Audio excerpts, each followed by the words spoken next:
यहाँ मैं बात कर रहा हूँ अपना अगले पेशेंट की, बोन कैंसर के पेशेंट के, रोहिता साहू हैं। रोहिता जी प्लीज़ कम। रोहिता साहू हमारे बीच आ गए हैं और इन्होंने भी कुछ गलतियाँ की थी। थैंक यू आइए। इन्होंने नमस्ते 13 कीमोथेरेपी, 31 रेडिएशन, ये सब कर चुके थे आप? ये सब कर चुके थे। थोड़ी सी अपनी बारे में बताइए। उड़ीसा से आए हैं। देखिए ये सारे जो पेशेंट्स हैं दूर दूर से आए हैं क्योंकि ये चाहते हैं कि आपको और आपके माध्यम से दुनिया को सच बताएं। तो ध्यान से सुनिए इनकी कहानी बोन कैंसर की, और क्या टेक्निक किया वो हम सीखने की कोशिश करते हैं साथ साथ। पहले आप सबको मेरा प्रणाम। मेरा नाम रोहित साहू, मैं कलाहंडी उड़ीसा से आया हूँ। मुझे बोन कैंसर हुआ था 2020 में। पहले मेरा आँख बहुत छोटा हुआ था और स्वेलिंग ज़्यादा हो गया था, तो मैं पहले आई डॉक्टर को दिखाया। बहुत सारे आई डॉक्टर को दिखाया। वो लोग बोले कि तुमको इन्फेक्शन हुआ है, आई ड्रॉप पकाने की वजह से तुम ठीक हो जाओगे। मैं बहुत सारे आई ड्रॉप भी पकाया और उसका कोई असर नहीं हुआ। तो मैं विशाखापट्टनम गए और MRI टेस्ट किए। MRI टेस्ट करने के बाद डॉक्टर ने बोला कि तुमको फंगल इन्फेक्शन या कैंसर हुआ, तुम एक बार ENT डॉक्टर को दिखाना। मैं वहाँ से गया और बलांगीर में ENT डॉक्टर को दिखाया और ENT डॉक्टर ने बताया कि तुम्हारा फंगल इन्फेक्शन हुआ है, तो सर्जरी करना पड़ेगा। सर्जरी करने के बाद तुम अच्छी तरह ठीक हो जाओगे। मैं सर्जरी किया। सर्जरी करने के बाद 4-5 दिन हो गया, स्वेलिंग और ज़्यादा बढ़ गया। तो डॉक्टर भी घबरा गए और बोले मेरे पास कोई और चारा नहीं है, मैं कुछ नहीं कर सकता हूँ, मेरे पास कोई मशीन नहीं है। मैं तुमको सबसे बड़ा हॉस्पिटल एम्स भुवनेश्वर पर रेफर करता हूँ। वहाँ बड़े बड़े डॉक्टर हैं और वहाँ बड़े बड़े मशीन भी है, वो लोग तुमके ठीक कर सकते हैं। वहाँ से मैं एम्स भुवनेश्वर गए। भुवनेश्वर में 2 साल ट्रीटमेंट हुए। पहले ENT डॉक्टर से कंसल्ट किए और पहला मेरा बायोप्सी किए थे।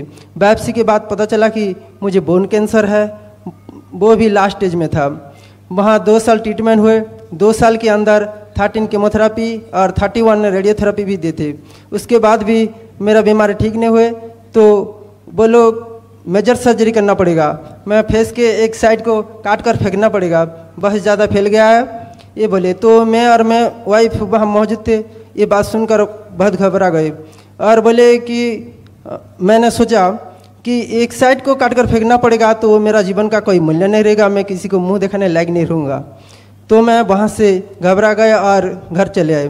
कुछ दिन बाद मुझे एक ब्लड कैंसर पेशेंट से मुलाकात हुई थी जो डॉक्टर प्रवीणानंद सर पास वो ट्रीटमेंट हुए और अच्छी तरह ठीक हो गए थे। वो मुझे सर के एड्रेस दिए और मैं सर के पास गए। सर ने मुझे 1 महीने उसके पास रख कर ट्रीटमेंट किए और स्वेलिंग कम होने लगा तो मुझे डिस्चार्ज किए।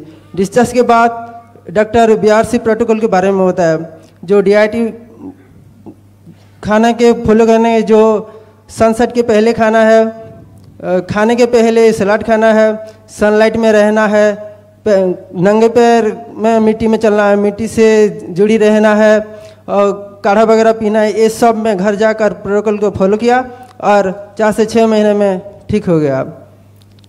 तो अभी मैं BRC सर और डॉक्टर प्रवीणानंद सर की वजह से मैं आज नई ज़िंदगी पाया हूँ और मेरा स्वेलिंग भी बहुत ज़्यादा कम हो गया और मैं आज आप सब लोग को भी देख सकता हूँ। मैं आप सब लोग को थैंक यू कहना चाहता हूँ। सर डॉक्टर BRC सर को थैंक यू कहना चाहता हूँ और डॉक्टर प्रवीणानंद सर को भी थैंक यू कहना चाहता हूँ। मैं दुनिया लोग को ये संदेश देना चाहता हूँ कि आप सब लोग नेचुरल पे रहो, प्रकृति में जुड़ी रहो और स्वस्थ जीवन बिताओ। Thank you all of. बहुत बहुत शुक्रिया। वो खुद बताए कि लोगों के जहन में ये बैठा हुआ है कि दुनिया का सबसे बड़ा रोग कैंसर है और इनको बोन कैंसर था और उनका एक साइड का आंख दिखाई नहीं दे रहा था। जिस टाइम वो हमारे हॉस्पिटल्स में लेके आए, हमारे हॉस्पिटल देवगांव बलांगीर डिस्ट्रिक्ट उड़ीसा में है, तो उस टाइम उनका हालत बहुत बदतर था।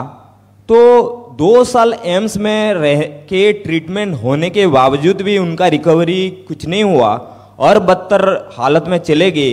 लेकिन प्रकृति के शरणागत में जब आके आदमी का बनावट अगर मिट्टी, पानी, सूरज, आग, हवा से हुआ है तो आदमी का कोई भी लाइलाज रोग हो उसको अगर निपात करके स्वस्थ जीवन जीना चाहते हो तो प्रकृति के विधि विधान में जाके मिट्टी, पानी, सूरज, आग को अपनाइए और आप स्वस्थ जीवन जी सकते हैं। अभी आपके सामने जो कैंसर पेशेंट थे पहले, ये 2022 में इनको ट्रीटमेंट किए थे, अभी 2025 हो चुका है। लोग सोचते हैं कि अगर नेचुरोपैथी में जाओगे कुछ दिन सही रहेंगे, उसके बाद सही नहीं रहेंगे, लेकिन ये जीता जागता सबूत है आप लोगों के कि एक बार कैंसर हो गया तो उससे स्वस्थ रह के जीवन भर आजीवन स्वस्थ रह सकते हैं। इसका एक जीता जाता सबूत है, जो बिना गोली, बिना टेबलेट, बिना कोई मेडिसिन, बिना कोई ड्रग्स, बिना कोई डायग्नोसिस करके ये स्वस्थ अगर हो सकते हैं, आप भी अगर प्रकृति को मानेंगे, अपनाएंगे, तो जीवन भर आप ड्रग्स से, डिजीज से, डायग्नोसिस से स्वस्थ रह के ना जीवन में कभी टेबलेट खाना पड़ेगा, ना हॉस्पिटल जाना पड़ेगा। BRC सर जो जीवन भर या आजीवन आपको स्वस्थ रहने का जो राह दिखाए हैं, वो राह में अगर चलेंगे तो आपका स्वस्थ समृद्ध परिवार बन के आप निरोग रह सकते हैं। धन्यवाद। Thank you. इन्होंने जो बोला, इनके अंदर से हर पेशेंट एक कहानी बता रही हैं, वो कहानी से आपको बात पकड़नी है।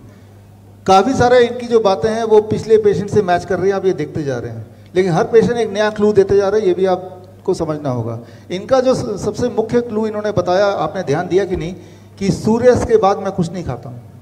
Don't eat after sunset. एक बात याद रखिए, जो चीज़ आप सनसेट के बाद खाते हैं वही खाना कैंसर सेल को, ट्यूमर ग्रोथ को फीड करता है। तो अगर आपको कैंसर के सेल को भूखे मारना है तो सूर्यास्त के बाद डोंट ईट आफ्टर 6 PM, शाम के 6 बजे कुछ खाओ ही मत। तो कैंसर के जो सेल्स हैं वो भूखे ही मर जाएंगे और आप भी रोहिता की तरह इस तरह से ठीक हो सकते हैं। Let them die by starving, right? So this is one clue given by him.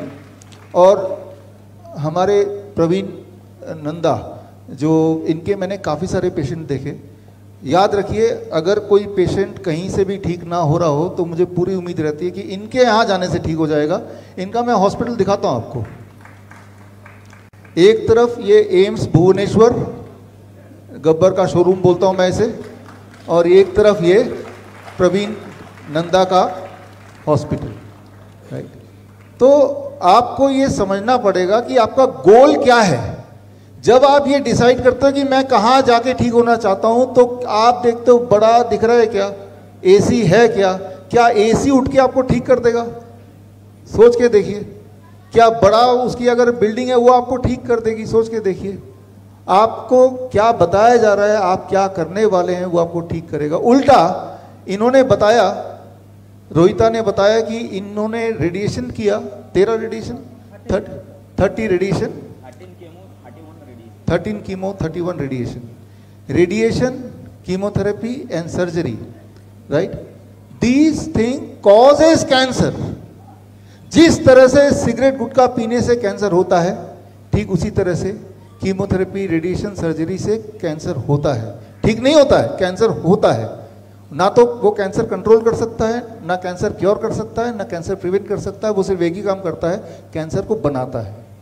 तो यानी कि आप बता रहे हैं कि वहाँ जाके भी ठीक नहीं हुए, नहीं वहाँ गए इसलिए आप और ज़्यादा हालत ख़राब हो गई, आपने ये भी ऐड किया था। तो 2 टिप इनसे मिल रहा है रोहिता से आप सबको। एक तो अगर आपको कोई कैंसर पेशेंट मिलता है तो शाम के 6 बजे उनके घर जाइए और उनके किचन में मोटा सा ताला लगा लीजिए, बस, कि आप कुछ नहीं मिलने वाला। अगर ये एक नियम ही फॉलो करने लगेंगे तो देखेंगे वो अल्सर जो है हील होने लगेगा, उनका वेट बढ़ने लगेगा, उनका पेन कम होने लगेगा। Only one rule, we call it time as medicine. किसी भी तरह से कैंसर पेशेंट का 6 बजे के बाद मुंह के अंदर पानी के अलावा कुछ ना जाए, इतना तो हमें करना पड़ेगा।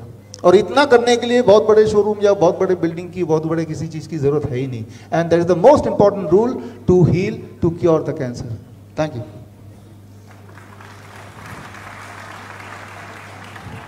हर पेशेंट एक कहानी आपको बताएगा, एक ऐसी कहानी जो आप जब सुनेंगे, देखेंगे तो आपको यकीन नहीं होगा। इसीलिए जो जो इन्होंने बताया वो सच है या नहीं है, वाकई में वो गए थे क्या एम्स में, उससे पहले कौन से हॉस्पिटल में गए थे, उनकी रिपोर्ट, सारा कुछ यहाँ पे है। Everything is there inside. एक एक चीज आप यहाँ से वेरीफाई कर सकते हैं।